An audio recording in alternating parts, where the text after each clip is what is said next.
Hey BMW fans, it's Alvin back again. As you can see, I'm in a smaller garage. That's because I had to move into an apartment. After I got into some trouble with the missus and got a divorce. So that's what happens. Anyway, so I got a smaller unit. I've moved back from the suburbs back to the apartments, Irvine, and I was just showing you I got a convertible. Some of the toys I managed to keep. Anyway, a convertible here, and I'm trying to make a modification. As you can see, I've opened up all the covers, removed all the covers. The glow plugs and the coils are under here. So to change your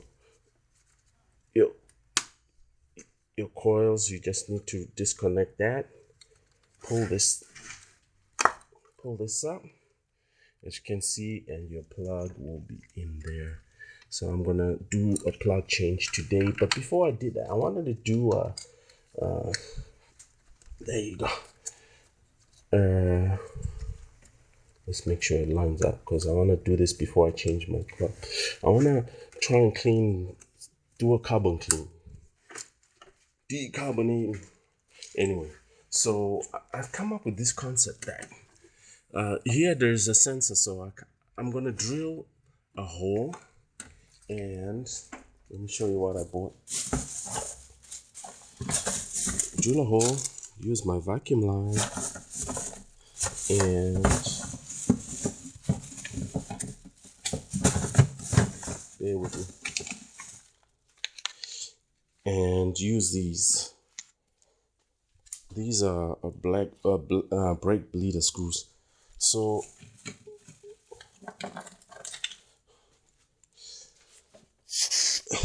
this is a brake bleeder screw. As you can see, it's got a hole in it. So my concept, which I just came up with in my head, I haven't seen anything, is to drill this here into this manifold there and screw it in, and have this hole, which is at the end of the screw, pointing towards the air intake manifold, and this will be connected to a vacuum line that I bought and crimped together.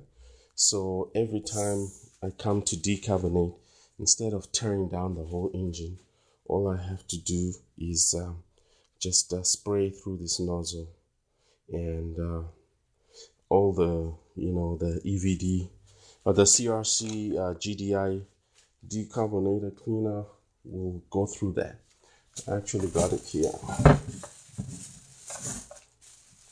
I've used this before, but I have to always tear down the engine, and it's just a bit of time waster. So I've got the intake valve cleaner.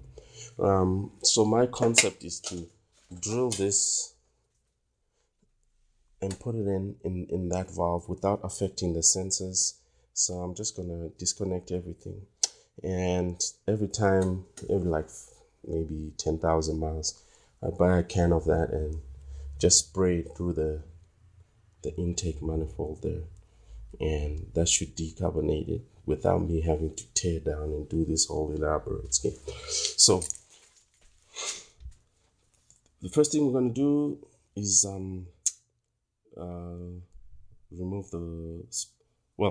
do that, decarbonate it, and then remove the spark plugs. Another project that I want to do later on will be to remove this cover and get down to the turbo. The turbos are here. So this car is a used car. Just got it at a cheap thing. I was like, let me just try out the convertible. It's a lot of fun. It's a 2008 335i, but it's got a rattle. I guess that's why the owner sold it. When you're starting off in the morning and you're just taking off, it gets a little rattle, which annoys me. I don't want to hear any sounds. So my next project, which I'm going to post on YouTube, will be to change the turbo. and I want to see if I can upgrade it to a single.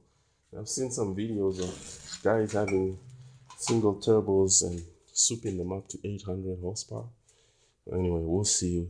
I don't want that to affect my MOT, not MOT, I'm not in England, my smog check. So anyway, this is my update. I'll show it to you. That the convertible drop top. Again, as I said, I got into a little bit of trouble, and I had to take him to court to the cleaners, and I had to move to an apartment, sell my house, everything. Anyway, that's life. Next time you learn. You're in America, baby. And I got my Sprinter van that I'm converting to. So it's pretty interesting. I'll keep you updated. The Sprinter van is basically for me and the boys to go out and take it to the lake, or if you want to go camping, go to Sequoia, we can sleep in there. So I'll give you an update of what I've done so far in my van. Have a good day.